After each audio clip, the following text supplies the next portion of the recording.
What up, guys? Welcome to episode 11 of the Fair City podcast.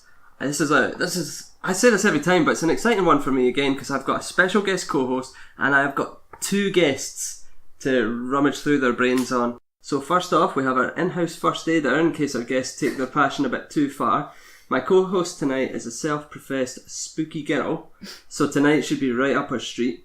She's a digital marketer, journalist, graphic designer, basically jack of all trades, and up-and-coming queen of the podcast. Welcome, Hollie! Hello!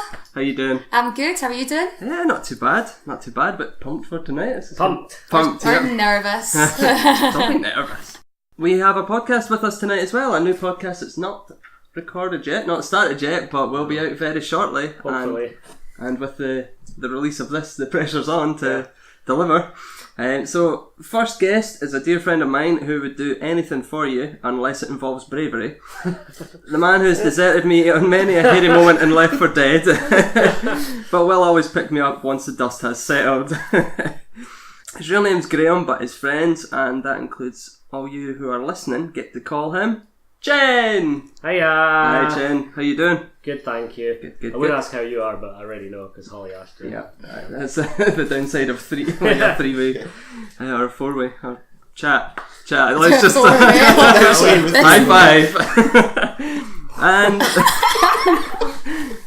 and our second guest, not guest co-host, guest.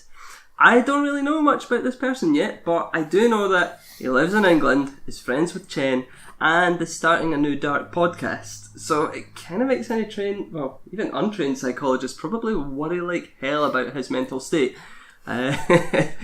So welcome to Jimmy Jim Jammin' James. What do you prefer?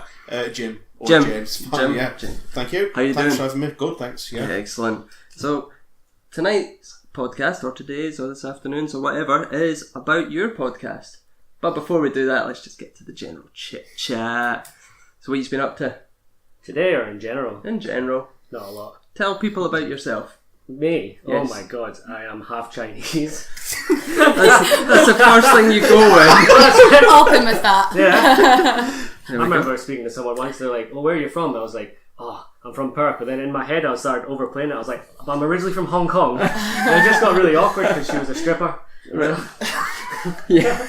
And that's the awkward part of that conversation was where Yeah. you're from. Right, Yeah. okay, yeah. Ben scared them off eventually, but you know. That's Ben and About myself, I am Asian. I am 33. I have a degree in psychology. I work with potatoes. That's probably the most exciting part. Yeah. Do you psychoanalyze them? Yeah. Right, okay. When I say potatoes, I mean like really stupid people. Right, yeah, that's fine. So that my degree suits me there. That's really it. I don't lead a very exciting life. I play a lot of Gears of War with you, Toby, as you know. On this projector behind you. Yep. Yeah. That's where the magic happens. That is where we've completed many a horde wave. Or watch you turn into a dust outline as you run off into the distance, aye? Yeah. No, that's about it from me. Yeah. Jim, what about yourself? Tell us a bit more. I'm 33. I'm not Asian. No? I live near Manchester. Not a great deal to tell either. I've got a psychology degree. That's where me and Chen met. That's my next question done. Yep. That's it all. And basically I just work in an office, an engineer. And I've always been interested in the darker things. Excellent. Yeah, Macabre. Macabre. Macabre. Aye. Macabre. The amount of times you hear people pronouncing that wrong, Yeah. I've given up. I don't even know what the right pronunciation of that word is. We now. just like to cycle through each time, do a different one. That's a good idea. And then if someone says you got it wrong in this episode, be like, but we got it right in the one after. Exactly. That's it. Yeah. And Hollie, tell us about yourself. Well, I don't have a psychology degree, but I studied film and media at university, which we done a lot of horror films, a lot of scary films. So I'm spent a lot of my time watching serial killer documentaries, but like the likes of Tim Bundy. So I'm quite excited for this one. I want to see, push my knowledge to how much I know, and yeah. But where did you guys study psychology together? Dundee. Dundee. Aberdeen. Many moons ago. What a shame. A long time ago. That was fucking shit. Yeah. I've got a feeling I might have met you back then. Yeah. Yeah. I think so. Oh yeah. You might remember he had 2 broken wrists at one point. Walking around with 2 casts. That was hilarious. Do we have to go into that story? Yes, I think so. Do they know? Do your listeners know? I don't know. I tell this story quite a lot, and I repeat myself quite a lot on various episodes That of the was podcast. hilarious. So, long story short, got drunk in Dundee, jumped over a wall, but it was like about 8-10 foot on the other side, something like that, and I went head first.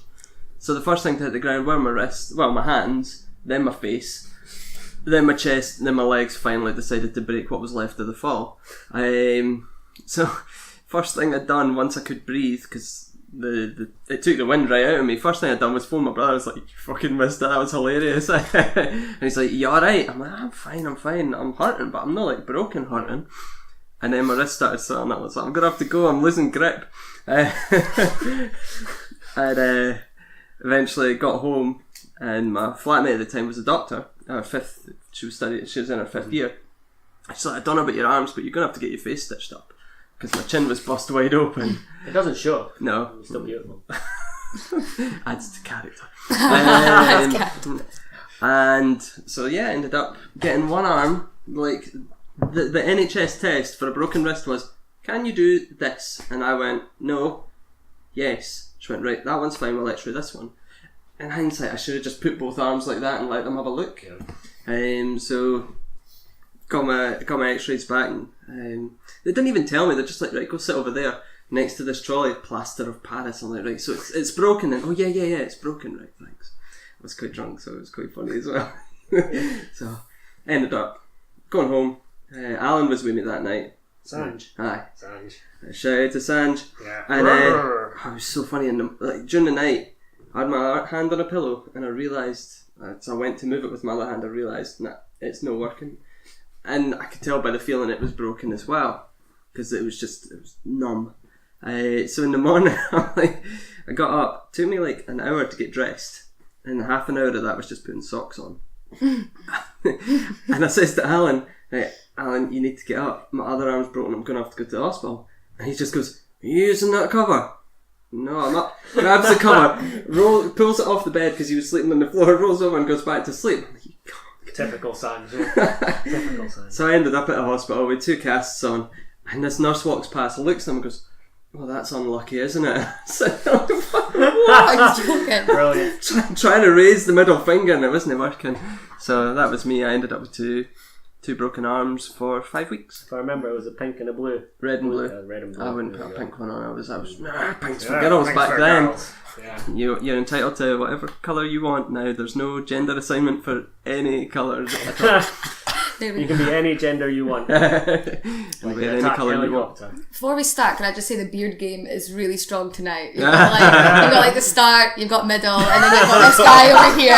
Like there needs to be this happens where's so yours? much. I know I'm trying, I'm working on it, but it's just not happening for me. Rubbing on hair restorer. Like that only took him 2 weeks. Oh, this took me No 3 way. years. Yeah, this has taken me about like 6 months. I mean, I've been growing mine since I was 15. I think like Sanj is now a paramedic, right? Do you think he does that? He goes into people's houses and he just goes, "Oh, can I borrow your covers, please?"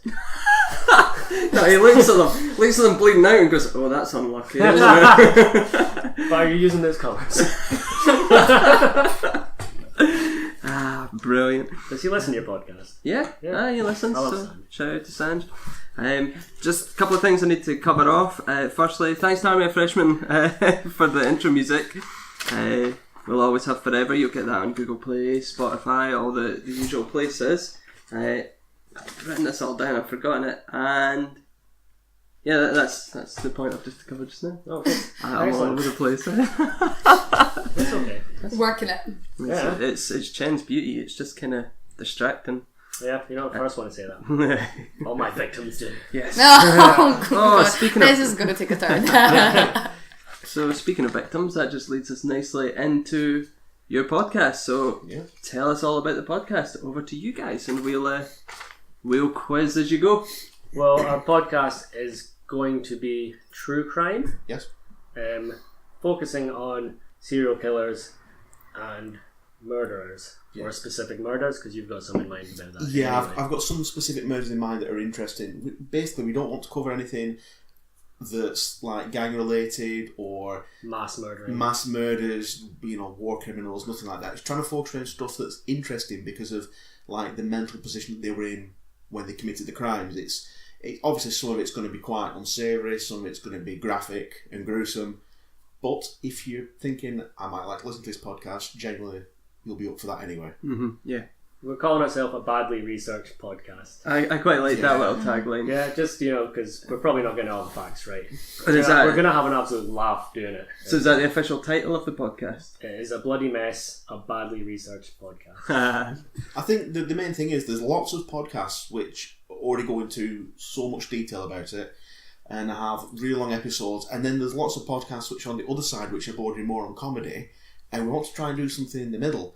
So if the episodes, they're not too brief or shallow that if you already know about it you're not going to learn anything, but also if you're completely new to this field of interest, that you can actually, it won't scare you away. Mm-hmm. And it's good for people who know a bit or who know nothing, who know a lot. Yeah. Hopefully everyone will be able to enjoy it. Like for both of us, we kind of like the mental side of things, of why people want to do that, what happened to them growing up and stuff like that. And I like specifically the methodical way that people will think of to kill people. Mm-hmm. Like it's not the killing itself that interests me; it's it's the thinking, the process behind it. That's more interesting to me. And the stories are absolutely fascinating. They really, really, really are. And is that the sort of thinking before and after the act as well? Because a lot of them can be quite. I don't want to generalise them, but it can be quite ritualistic in the before and after. Oh yeah, some of them are. It's crazy. Some of them build shrines and stuff with dead humans and stuff like that. It's fascinating.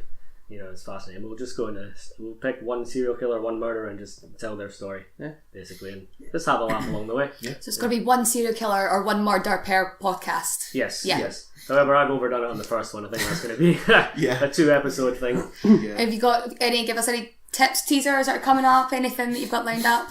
I think we're going to focus on UK-based murders and serial killers, because we don't think that's really been focused on a lot recently. It's more been serial killing as a whole.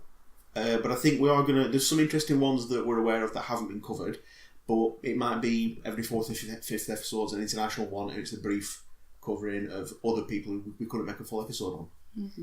But we're going to try and cover ones that you won't have heard of, or you maybe won't know as much about. Mm-hmm. Yeah, that's good, because I think a lot of people probably like things like Jack the Ripper, and they're talked about a lot. Yeah. So trying to get ones that people aren't aware of. Yeah, I mean, because there's also the ones that people are going to be aware of them. We're not going to be educating everyone for the first time about it, but the people who are aware might know more than us, but they'd like to hear our take on it, hear what we're doing about it, and just basically hear our input. We're also going to pick serial killers that interest us. Like the first one we're doing is H.H. Holmes, because I find that story absolutely bloody fascinating. Mm-hmm. The guy essentially, without going into too much detail, built a building which was designed to kill people, and his kill count could be up to 200 people. Oh, wow. It was just a perfect storm of the man's upbringing, his personality type, the means he had access to, but also the way that everything contributed to letting him get away with it at the time. It was the social situations, the police, which we'll discuss everything about that in the podcast, of how it was allowed to happen. Mm-hmm. And he got away with it for a long time. And it wasn't even the murders he got caught for. He got caught for something else. So and spoilers, he's dead now. No. Yeah. So the serial killer's dead. No. Just to clarify for all listeners, there are no serial killers in this room. No, we're all good. I've only done the one. Not yet. Not yet. It's part of me wants to put a bit of a disclaimer in to say that we're not celebrating these people at all, because there will be people who are dipping in, who are fans of other podcasts on the network, who want to say, "Oh, what's this new podcast about?" We don't want to think that we're hero worshipping at all, but it kind of goes without saying that these are fascinating stories, fascinating situations, and I've always been into the darker side of humanity, and I also quite like gruesome things as well. I'm a bit of a gore hound, so I like that side of things. Yeah, but I'm sure I'm not alone in that. No, podcasts, true crime podcasts are really popular. A lot of people go for them. I listened to one. We talked about on the last episode. It was quite funny actually. We talked about It's called Witch Murderer. I might have mentioned them to you before. Yeah. I've not had a chance to listen to them yet. So we described a bit about Witch Murderer, and they'd heard it, and they were talking about on their latest podcast, like, how we tried to describe them, and they were like, you can't describe us without making us sound like total assholes. Because what they do is they bring a murder each to the table, or to the discussion, describe it for 10 minutes or so, and then have a discussion over, would you rather be murdered this way or that way, kind of thing. And it is light-hearted, it is and it isn't. They do give the due respect to what's going on in that, but it is kind of, it's hard to have that sort of disclaimer of we're not worshipping them and we're just discussing it because it fascinates people and the stories themselves fascinating. That people can do these things. Dahmer is absolutely fascinating. He would drill into people's heads and pour boiling water into them to try and make a zombie. You know what I mean? It's fascinating. Wow. Yeah. You'd eat them. Honestly, it's crazy. I think one of the things is we're making this for our peers. We're trying to make the podcast that we would want to listen to. And if you've heard anything that you don't like the sound of, then the podcast isn't for you, and that's fine. You might not like this, and it's okay. We're not going to be for everyone. Yeah. But also, we're not going to make any excuses about the subject matter. Yes. I think that's kind of touching on what's funny about our podcast, like the FC one, is the fact that we're basically telling people to go and listen to other podcasts. You know, it's like, go and listen to these guys, go and listen to these guys. If you come back, great, but try them out, you know, and I suppose it gives people a little teaser to say, well, that does sound quite interesting. So, that's kind of aim of this anyway. Yeah. Thank you for this To opportunity. try and, you suck up. Well, you've not seen any of it yet. Oh man, I'm out. So, are there any podcasts out there that you do listen to that kind of inspired you to go, you know what, I want to try this, because you said like you want to make one for your peers and things like that, and you've obviously thought about it quite a bit, but what inspired you to make a podcast and not necessarily like, you know, write about it or YouTube or something like that? The first thing that got me into podcasts as a whole was the Distraction Pieces podcast, right? Which basically he's a spoken word artist and rapper called Scroobius Pip, and he basically tried to restart the long form interview. And each of his podcasts are exactly the same. They start off from basically being childhood, early life, teenage years, adult years, career, and then he's had all different people on. He's had actors, he's had ex-undercover police officers. He actually had a refugee on as part of the Charities Refugee Week, and he's had other musicians on.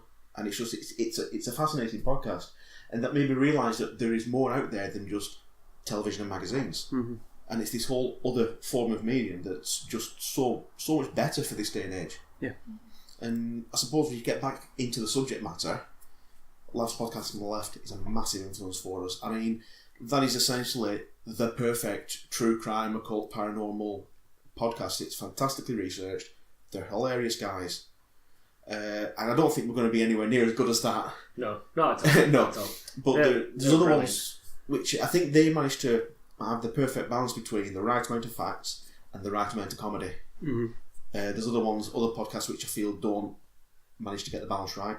Some of them are too based in fact and too dry. Some of them are too based in comedy and a bit rambling. And I just don't think I think we can really straddle that line and go straight down the middle. Excellent. Yep. Oh, that's a fantastic answer. I've been practicing. No drunken rambles last night. That's exactly what you said, word for word. For me, I didn't even know what a podcast was 6 months ago, and then I can't remember what we were speaking about. I was speaking with James. He goes, I listened to these guys, and then I started listening to the serial killer ones, and I was absolutely hooked. So I'm still a novice when it comes to serial killing and not serial killing. I'm a novice at this. Okay, you've got a pen.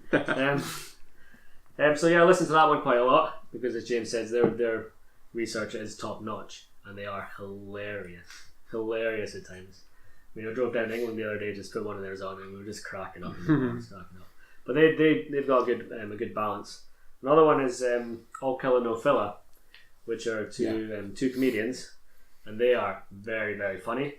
But that's not a criticism. Their storytelling isn't as good as Last Podcast. Right. So we want to have good storytelling with a mix of good humour. So a kind of mix of those two, I would say. And I think that if you're a massive fan of All Killer No Filler, I don't think we would take their position as your number one. I think we're going to be doing something different to those again, because they are more focused on the comedy side, and we want to be ordinary people, basically doing a podcast for our friends. Yeah, that's essentially what we want to keep the tone as. Yeah, No Killer No Filler, they go on big tangents for about 20 minutes about different things, which is hilarious. It is absolutely hilarious. I do love me a tangent. Oh, they're great, honestly. Oh, you need to. I'll send you something. But when it gets to the serial killing in their podcast, it's not as in detail as the last podcast on the left. And we want to be detailed, but not too much. Not too much. I know you said podcasts are a good medium for now, but do you still watch a lot of like TV programs about serial killers and movies? I know I used to binge watch just documentary after documentary about these things. The only downside, I think, sometimes you try to visualize it along with the story, and you're like, nah, that's probably not as realistic. Mm-hmm. But do you still draw on that, or? Yeah, I watch a lot of true crime documentaries. I watch anything.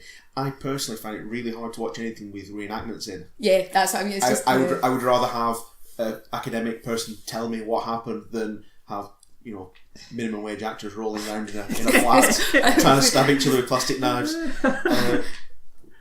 I do watch anything that comes out that's true crime. Watch everything like that because it's all fascinating. But on a lot of the slightly older series that you get on Netflix and especially on Sky with I think it's the Crime and Investigation channel, which is fantastic. But if I've already got a bit of a knowledge about it and think, I might watch this, I know something about that, I often know just as much as the television programme. Oh. So that's where I think that our research is, we're going to try and compile all the research that's out there and come to be really all-encompassing, really, to try and get you the full story that you might not find out from one Wikipedia article, one article in a newspaper. We're going to try and get every bit and piece it together. Mm-hmm. I use Google search. No, I don't watch a lot of stuff on serial, not documentaries, because my attention span is absolutely terrible. So I do a lot of just if I hear a name, I'll just Google search them. Mm-hmm. But for this one, I've actually read an entire book, the podcast we're going to be doing. I know you've been researching this for a while, because you sent me a picture about 3 weeks ago, I think it was, of research for the podcast. I said, woof. Yeah, I did take a break in there. I rushed it at the last minute, but I did read an 2 entire week, 6 day break. Yeah, exactly. And reading a book is a first for you. Yeah, just about. And it didn't have any pictures. Or pop-up, didn't pop up. I was like, well, where's this man's castle? It should be a pop-up castle. Do you think your background, your degree helps you a lot, and it piques your interest in it? Psychology, I'm sure you did a lot on kind of crime and serial killers. Some Freud in there, maybe. Not as much crime and serial killers, but I think we both did it because we have an interest in how the mind works. Mm-hmm. What a lot of people don't realise about psychology is that it's a lot of statistics, and it just bored the hell out of me. Honest to God. Yeah, with me, psychology was the first subject I'd done. I did it at A-level. It was the first subject I actually enjoyed.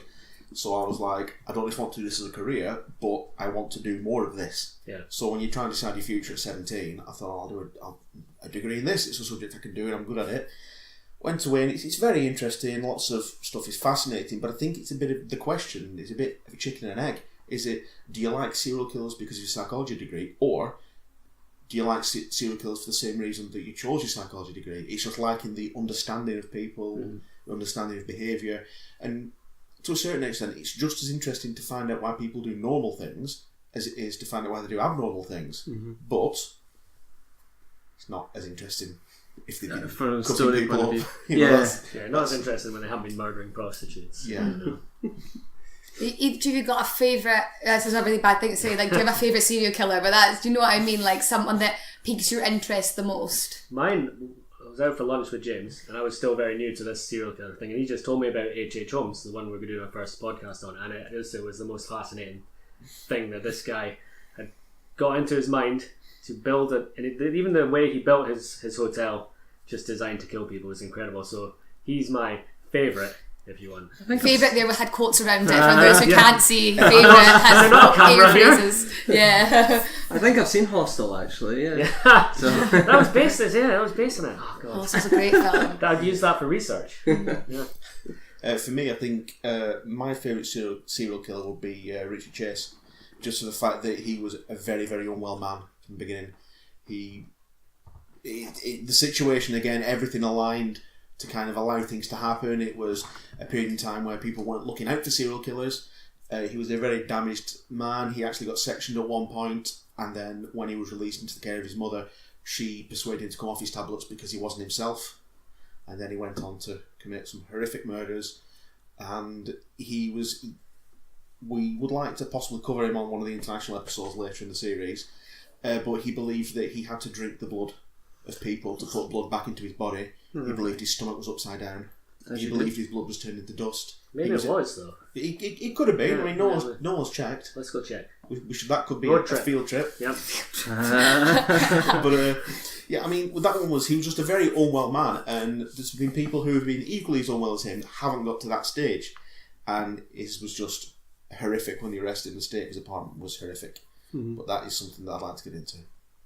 Yeah, that sounds really Another good. one for me is Ed Kemper. If you've watched Mindhunters, he's one of the guys on that, and I think it's fascinating because he's your stereotypical like berated by his mother, and ended up just killing a bunch of women because he thought women were too good for him because that's what his mother told him. And it ended by him murdering his mother, and then he turned himself in. So if he just killed his mum the first time, maybe.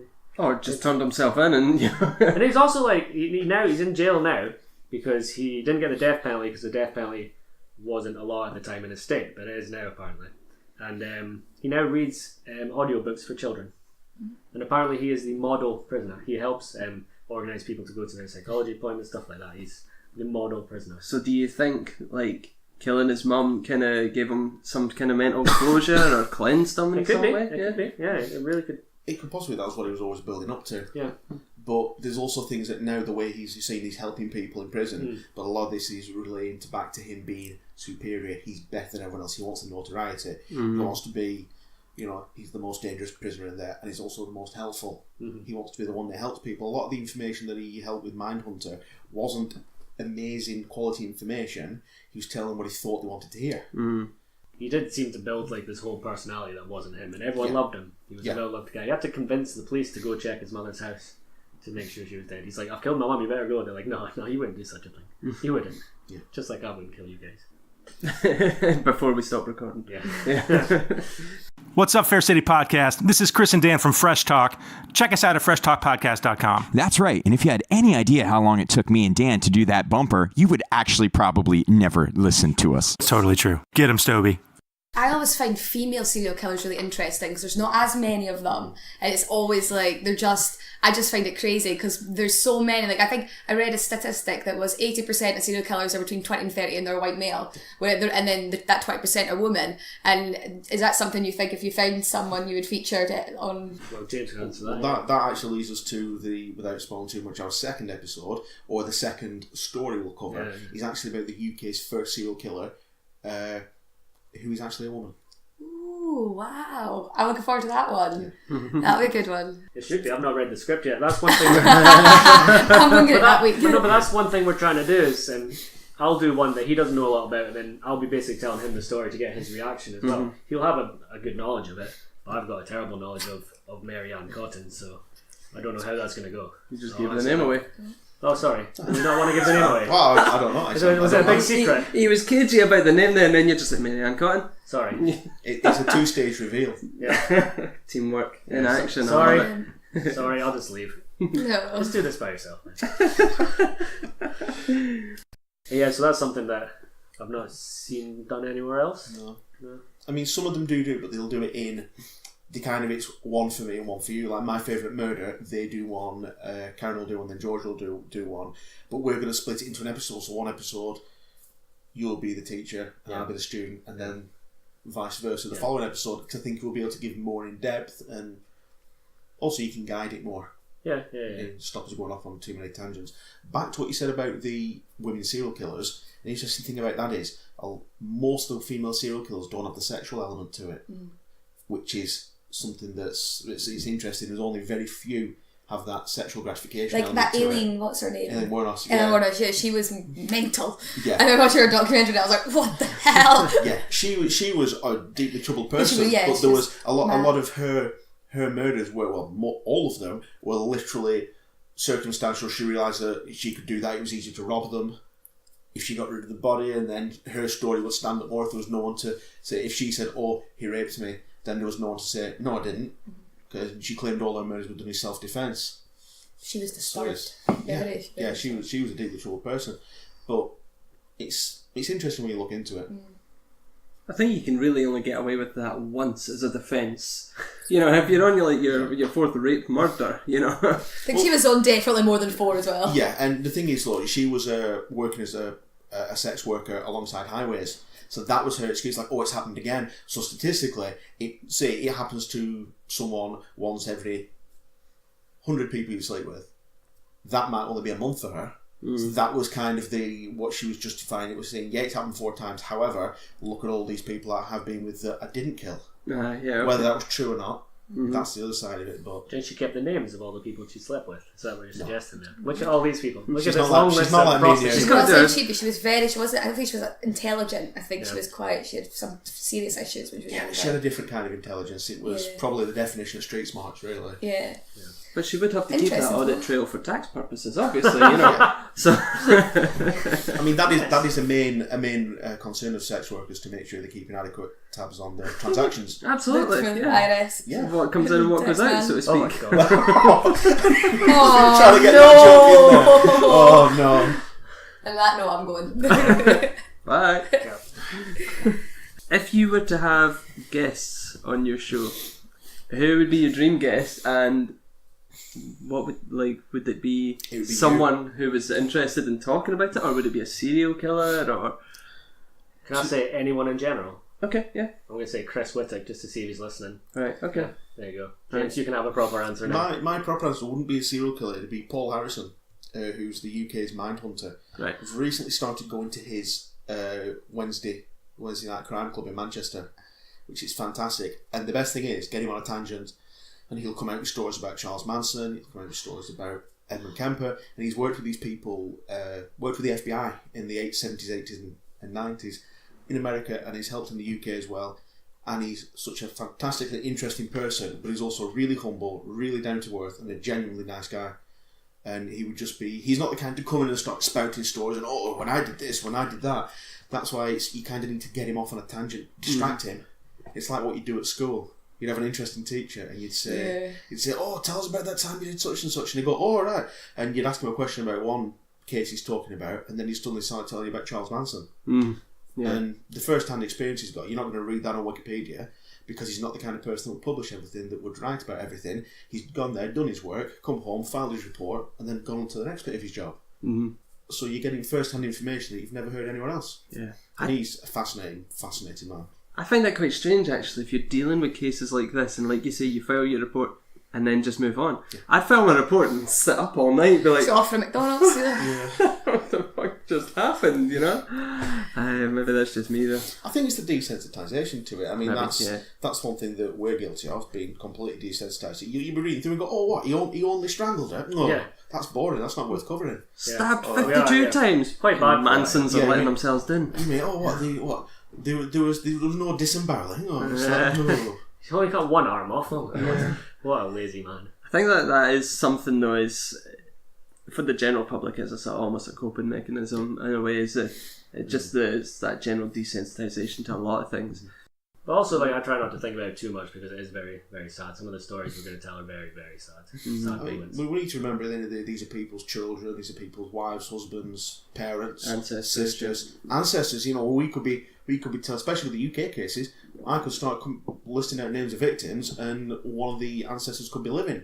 And again, no hero worship, but if it's something you're listening to, that kind of goes without saying, because you're choosing to listen to this, you've got an interest in it, so don't really want to make too many excuses for the subject. Yeah, no, there's a limit to how much disclaimer you'll need to make It's on that. educational, and it's interesting to a lot of people, and I think it's good that people are aware of it.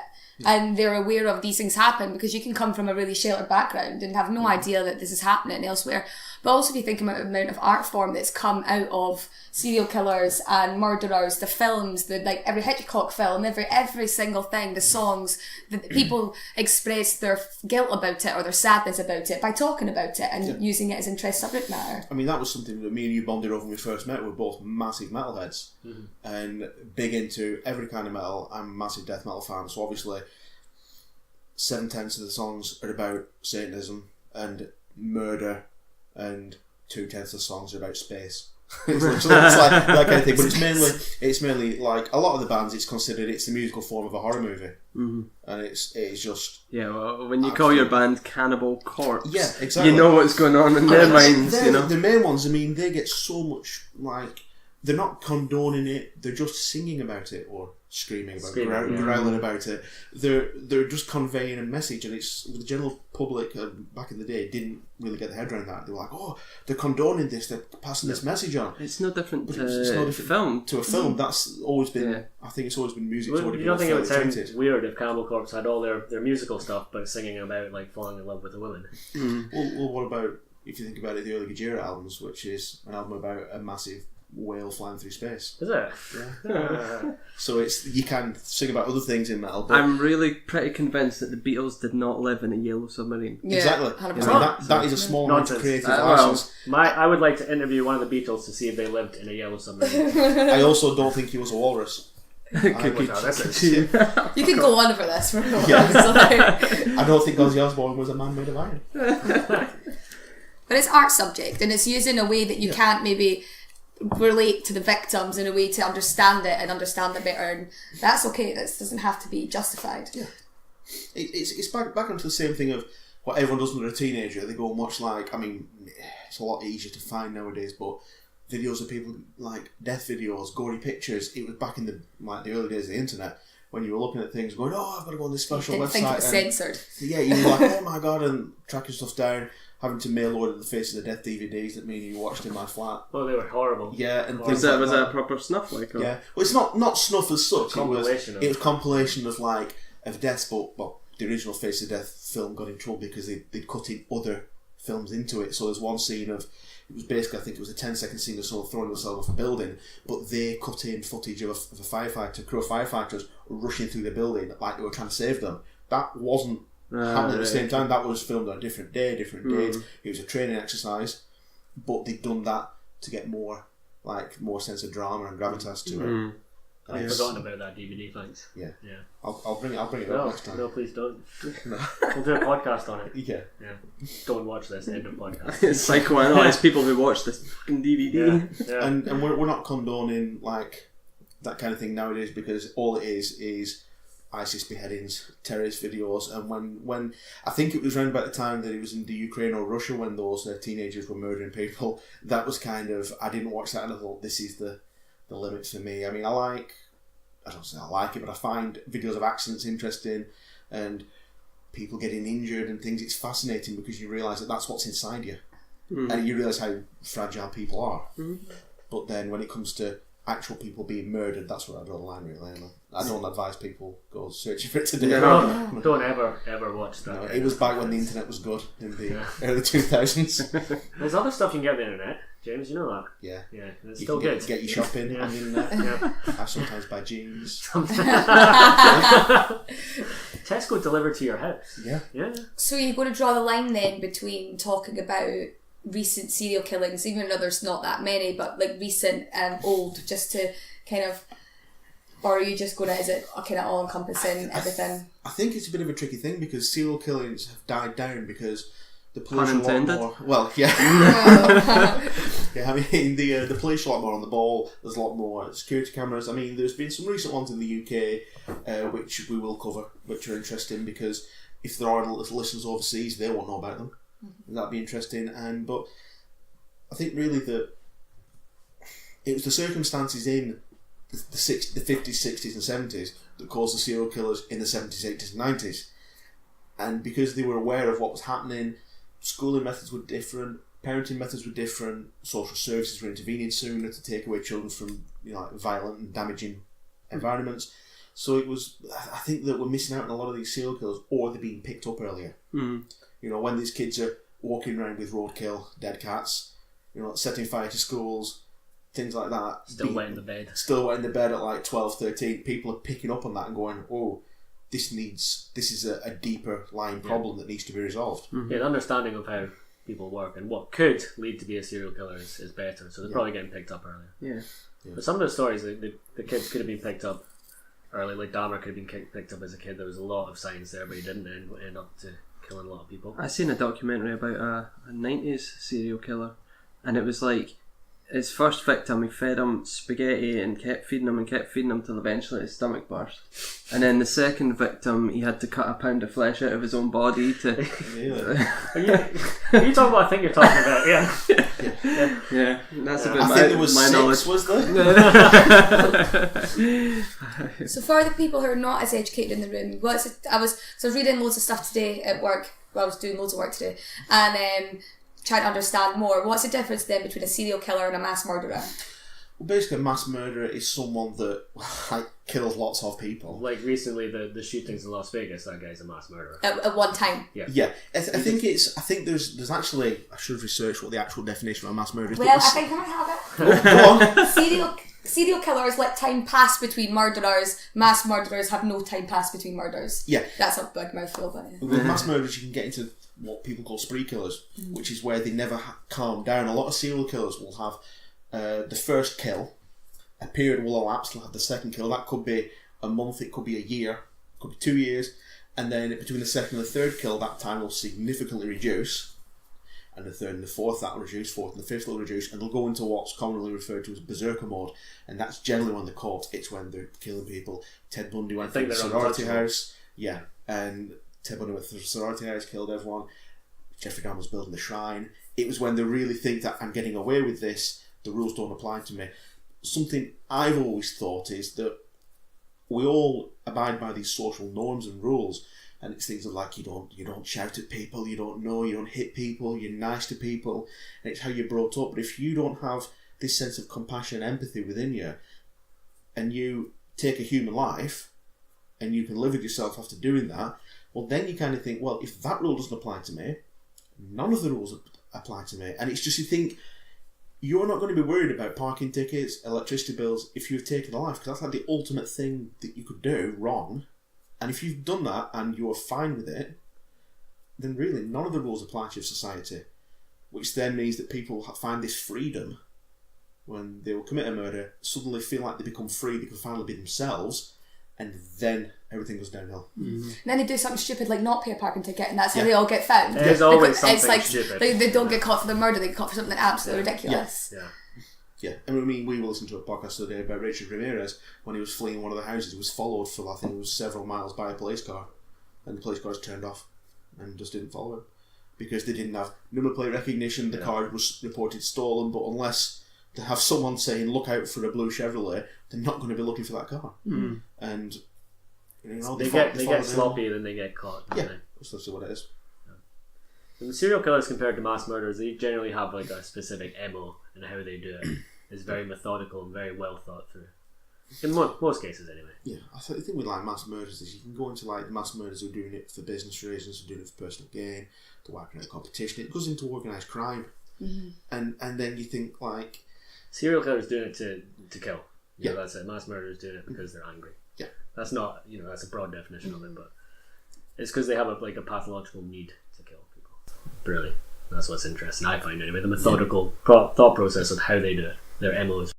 There is two kinds of serial killers. It's a product killer and a process killer. You have your product killer, which is they will kill the victim in any way, the quickest way, the most distant way, with a gun, poison, things like that, just to try and get it over and done with, because all they want is the dead body. Jeffrey Dahmer wanted to create a sex slave, a love slave. He hated killing. Yeah, he hated the killing. He had to get drunk to be able to do it. He had to get off his face to be able to do it, and then he would just do it as quick as he could to get the corpse, to get the body. And then he was happy with that, whereas you have process killers, with they're more fixated on the actual act of killing. And it's a lot of times sexual for them as well. You hear stories about people that they have, it ties in their sexual awakening in puberty with an act of violence around that time, and they link the two. And it's when those things are linked and become concreted together, that's when you have issues in later life, because then get forced together.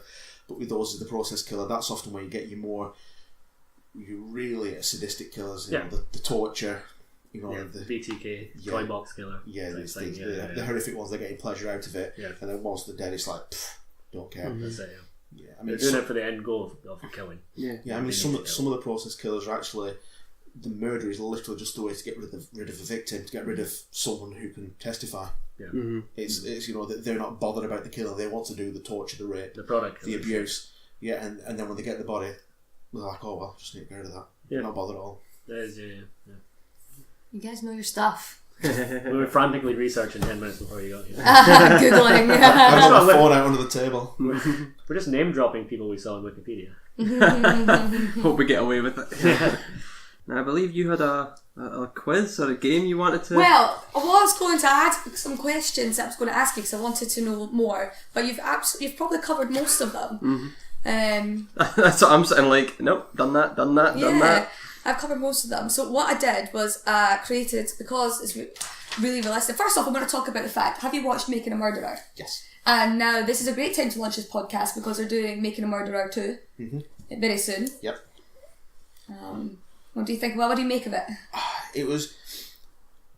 With everything like that, the filmmakers had an agenda with doing it. I watched the entire series 100% on the side of Stephen Avery and Brendan Dassey. They really did a number on Brendan Dassey. They shouldn't have been allowed to do what they did. They shouldn't have interviewed him without an adult present. But then you get to the end of the series, you start looking on forums and on Facebook and Reddit and groups like that, and you start to think, oh, someone comes out with a different There's so many, perspective, so many theories. Yeah. And you've got to think, like, perhaps Stephen Avery did do it, not in the way they said, and perhaps the police were wrong to do what they did to make the evidence fit the crime, but they weren't wrong in believing that he'd done it. And there's also questions that there's things that, like, they found the car because I think it was either her, Teresa Halbach's brother-in-law, or her brother had found the car and then realised that he shouldn't have been where he was, so he had to do like an anonymous tips, and the police had to stumble across her car, and it's things like that they were trying to secure a conviction. The main thing that bothered me is if you throw out the evidence on Brendan Dassey, how did they then convict Stephen Avery on that same evidence? It just doesn't make sense. I'd be interested to see how they're doing the second one. That's yeah, going to be fascinating. And that talk of cults as well, I think that's something to draw on with the serial killers, is that all serial killers always seem to have like this massive cult following. Yeah. If you think about Charles Manson, the cult following is insane, and with all serial killers, you think that's people that are maybe glorifying it. I mean, for the record, Charles Manson, I always say this, it's nothing against you, against it. Charles Manson was not a serial killer, he was a cult leader. And he's very that's what you're saying. No, yeah, I know, I was saying, he ordered the murders 9 times out of 10. It's hard to... But he didn't actually always commit them. He didn't actually do the He murders. didn't kill people, he did kill a couple of people. Yeah, he killed a couple of people, but he wasn't going around murdering 15 people. He was a very controlling person. He wasn't a nice man. I'm not defending him, but he kind of sounds like you're defending. I only heard. They're best friends. Did you not hear? I only heard the story Hollie was about saying him about you. recently. I've kind of been oblivious to his story. I know the name and that. And the bit I found most interesting was that he was living with one of the members of, was it the Beach Boys? Yeah. For a while as well, and I found that just so bizarre that he like basically turned up on his doorstep and ended up kissing his feet to kind of win his trust, and then they ended up living in his house for a few months until the manager came along, like the band's manager came along and said, get out. Yeah, Charles Manson was big into the whole 60s music scene. He was trying to make it as a singer-songwriter, and his music's not terrible when you hear it. Well, yeah, it's no he worse recorded than this album and they were going to back it, and then they pulled out at the last minute or something like that. And it was things, and that kind of, he was basically just striving for acceptance, but this is a bit too psychology. He has a huge cult following then, and even still now. Yeah. And there's like there's a TV program actually, if you like Charles Manson, called Aquarius, which is kind of a dramatisation, but more about the police side of the Charles Manson investigations. It's really interesting. But yeah, so anything to say about cults? I think, well, like the cult following of serial killers, it's because it's not just women that gravitate towards them, but I think it's a lot of serial killers are male, and the people are, I think it's a combination of some women who've had issues with relationships in the past. It's the distance that helps them.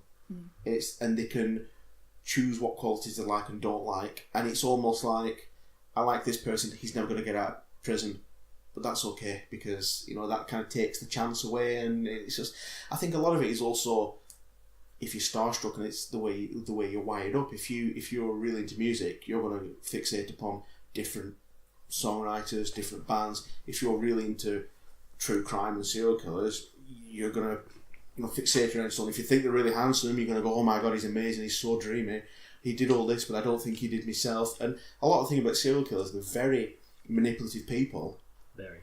And, I mean, Ted Bundy was incredibly charming. And he was cute to this day as Yeah, well. Like, he's- I was watching the Ted Bundy documentary and I was like, yeah, he's not bad. He wasn't a serial killer, maybe. Just that one thing.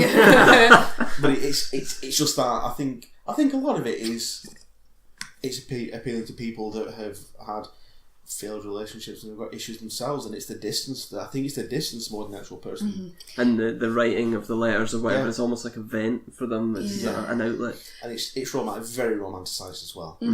But even not cults, like as in women following serial killers about, I mean, even now on the internet, as you said, with Making a Murderer, everyone's got something to say about it. Everyone's like, well, it could have been this, it could have been that, or this could have happened, and that could have happened, and it's kind of, there's so much interest in it. Yeah, and you get the issues where, like, in modern days with, like, trials and things, that People are live tweeting it. people live tweeting it, but also, it's like in the trial of Casey Anthony, when she was being tried and the jury was sat there, they could only basically answer the questions that they were being asked with information that they were given in the courthouse. So when they were saying, oh, we know she killed her daughter because she did this, and they'd say, yeah, but you read that in the newspaper, you can't base your decision off so that. difficult. You can only do it based off what you've been told today. And that's the issue. It's like a lot of these people, they think they're doing the good thing by getting the information out there, but it can upset trials, it can pervert the course of justice, and it's not for the best thing. But I mean, everyone's got an opinion these days about everything. And everyone loves a conspiracy theory. Yeah. Nothing people love more in life is a conspiracy theory. Yeah, it's that perfect combination of being off the beaten track, you get to go in your own soapbox, you get to talk about things that you're interested in to people that look up to you. It's pretty much this podcast. Yeah. So basically, so you're like, yeah. Trying to start our own cult I think we'll be applications too. Yeah, we'll be successful. But it is strange though. We watched, if you watch Dark Tourist on Netflix, this guy goes to all the kind of out of the way dark places you can go in the world, and he goes to where Jeffrey Dahmer lived and the pub he used to go to pick up his guys, and you get all these women in there just like saying, oh yeah, I love this man, and all that, and it's just really weird. Yeah, he's so beautiful. I was like, darling, he's gay, he's not going to want you. I find that weird. I would never want to worship a serial killer in that way. No. I think that's quite funny. And again, I'm going into film territory, but Natural Born Killers. No, Not great seen that film. Yeah. Great in film. years. Yeah, so you've got Mickey and Mallory are going around doing all these murders or whatever, but it's showing you the cult following as well, And that film itself had a cult following, and it was like it was glorified at its time. It did not have to get banned for a while. I remember the controversy when that came out. I was a wee bit too young, but yeah, it's brilliant. It was crazy. Let's watch that later on. It's such a good film. Yeah. I do enjoy that one. I mean, I think I've got everything pretty much covered that I was going to ask. Are you going to do your quiz? Have you got any more questions? No, I think I'm all good. I was going to a quiz on Cluedo for you, but you've pretty much answered the stuff that I was going to do. I haven't mentioned Cluedo once. You Mr. Colour and Mustard over there. It was Do you want me to do it? And then you can see how much you know about Cluedo, the game board. Yes. Have a bit So, of fun, yeah. as much as this is not true crime, because this is completely Cluedo's true. infactual, not based on real life events. So, Wait, what? People do get murdered by candlesticks. Do they? oh come on, you're ruining the game Oh, already. sorry. So I'm going to test In the your study. knowledge. So I've got 3 rounds, which is you're going to have to tell me everything about the Cluedo game. So I'm going to test how much you know about Cluedo. I grew up on Cluedo. I love this game, so I was just like, I need to talk about this for a bit. So you've got 2, 3, 4, 5, 6 characters. Yep. So I want their colour and their names. Okay. Colonel Mustard. That was mine. So so we've got is one of them. yellow. Yeah. Professor Plum Professor Plum. is plum There coloured, was purple. someone Scarlet, wasn't there? It was the red one? Am I allowed to join in? Yeah, you're allowed to it. Miss Scarlet, was Was it it not? Miss Scarlet? It's not Yeah. Miss Scarlet, is it? Yeah, it's Miss Scarlet. Scarlet, and she was She's red. Yeah, the vicar was green, but I can't remember his name. Reverend Green. You Reverend Green, yeah. Oh, my word. Well, you're just you might smash the whole game. Hang on, I'll give him a copy of Cluedo. Don't you I dare. don't know it. So yeah, do you want me to give you the colours and then you can Yes. see There who was they Colonel are? Sanders, he was white. Sanders was that. Professor? No, that was Professor green. Professor Orange. So you've got the red, you've got the yellow, Yep. you've got Tim Roth the was Mr. blue, Orange. and then you've got the purple. Yep. No, have you got that? So you got red. Steve Buscemi was Mr. Pink. Yeah. Why was it Yellow. Mr. You've Pink? not got blue. Blue. That's the name of a bird. But I don't know if it's a bird or not. It's some kind of thing with feathers. Eagle. Did jelly birds if they've got feathers? I don't think it flies, so I don't think it's a bird. Alright, a penguin. No, okay, that's... Mr. Emu. Blue piece is peacock. It's a peacock. Oh, we never got that. And then you got the white, you're missing the white piece, but the white maid. piece. Was she the maid? No, she was, yeah. Mrs. White. Yes, it was Mr. White, she was the maid. But fun fact, Mrs. White actually got sacked in by the 50-year-old game board last year and got changed to Dr. Orchid. But it's also, Dr. Orchid is also a woman. So, there we go. Right, There so we have it. 1, 2, 3, 4, Learning so much tonight. 3, 4, 5, 6. Don't say I didn't bring anything to this because you're going to know so much about the Cluedo game. Christmas is going to rock this year. 1, 2, 3, 4, 5. You've got 6 weapons. Candlestick. Right? Lead pipe. Rope. Yep. Dagger. Yep. Was it a pistol? I think so, it was a gun. It's a revolver, but yes, I'll take that. So you got one more. How are you counting on this? I don't. Really weird. No one can see you when you're saying that. I've got like 3 fingers holding up on one hand and 3 on the It's other, like some but I'm kind of- making like a. One of those is a thumb. One of them's a thumb, and the Metal other one's a pinky. Punk rock and hybrids what's it called? going on here. Index, finger. the ring finger. So yeah, that's what I'm I doing. didn't want to ask. I didn't know you had a problem with your hands. I know. Like, I was like, doing- opposite Bill Nye kind of thing. Right. So We've got one more to get. one more. Sorry. Something you use to fix a car. Oh, Wrench. No, wrench. oh, A mechanic. a spanner. Spanners. That's not a wrench, is it? A mechanic. Beat the death of a mechanic. You've got 9 rooms. This is the last one. It's the hardest one. library. Study. Library, study, kitchen, Bedroom. billiard room. Oh, yeah. Orange. And bedroom's not one.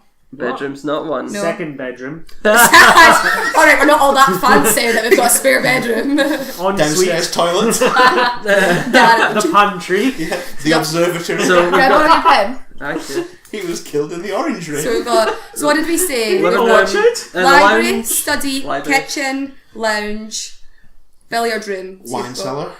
That's. the basement. Well, is I could used take for that, the cellar. Cellar. I'll take Cellar, that. is it cellar? Cellar. I was thinking. Do you get 90 murdered in the cellar though? No, you didn't What, say murdered personally? before. You You get just murdered on said the dance rooms, floor, didn't you? but Oh, that's God. Wait. so you've got 1, 2, 3, 4. Somewhere you eat. Kitchen. No. Dining room. Dining room. You Somewhere that you uncultured. This Like, is one room with my kitchen. Eating I in the eat kitchen. somewhere that you walk through to get to the rooms. Hallway. Yeah. You got 2 An more. atrium. both that I don't have. Reception room. No. One is a room where I would put a gown on and dancing.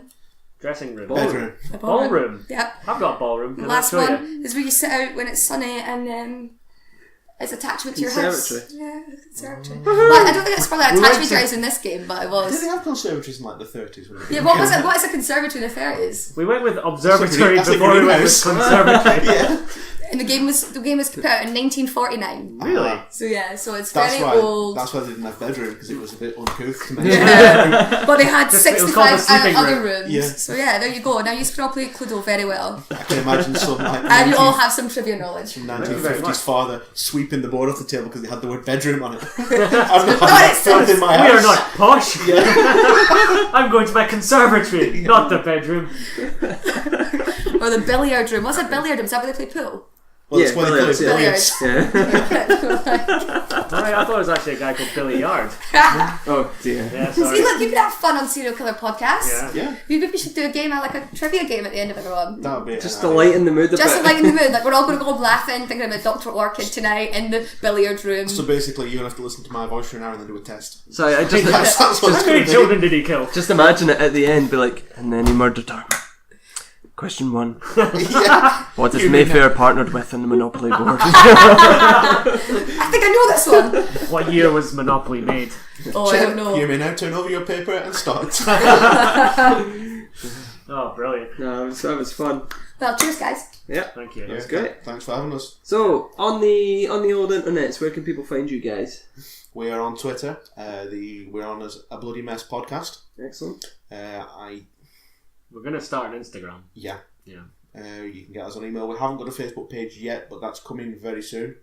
We kind of concentrated on doing the actual material rather than the additional things where people actually want to look at. Yep. No, that's Well, interesting. yeah, we're planning on for each podcast we record, we're going to take some photos and upload things and just give you something to look at. Really keep your interest. Make sure you don't forget about us. Yeah. Brilliant. Excellent. And their podcast is at mess_podcast. Thank God someone knew that. I'm good at my job. There we go then. Excellent. Well, thanks for being on, guys. Thanks for having Appreciate us. that. Thank you for giving us this opportunity. That's okay. Just don't let us down. No pressure. Under pressure. How long have you known me? How many times have I let you down? Exactly. That's why I'm telling you not to this Out time. with computer games. Holly, do you want to sign off? Okay, well, thanks for letting me be here, and I've learnt loads. And I'll definitely be tuning in, especially to week 2, but I'll tune in week 1 as well and see what happens. And I'm Holly, and I'll see you later. Excellent. Where can people find you on? You can Google me. Mostly that's what I say when I sign off. You can just Google me, but I'm at Holly on Instagram and at Holly Irvin on the old Twitter account. And my Facebook, it's just my family on there, so many years are allowed. And that's IE at the end of Holly. Yes, not Y. IE. Don't call me with Y. Excellent. Well, thanks everyone. So as always, you can find us on all social media at FCPodNet, as well as online at FCPod.net, where you'll find our other great shows as well. If you've enjoyed what you've heard from us and think, I'd love to buy one of them a beer, please make it me. You can visit the Patreon, visit our Patreon site at patreon.com/FCPodNet. Support us there. Alternatively, you can just tell your friends or us through social media or email us at fcpodnet@outlook.com. Till next time, thanks for listening.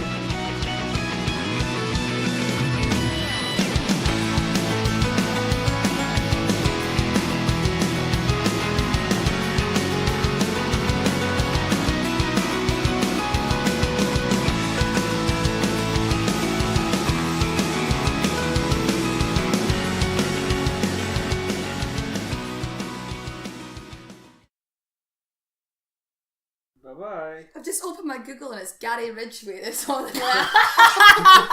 Looking at this at work. There's just a serial killer on my Google page. Oh well.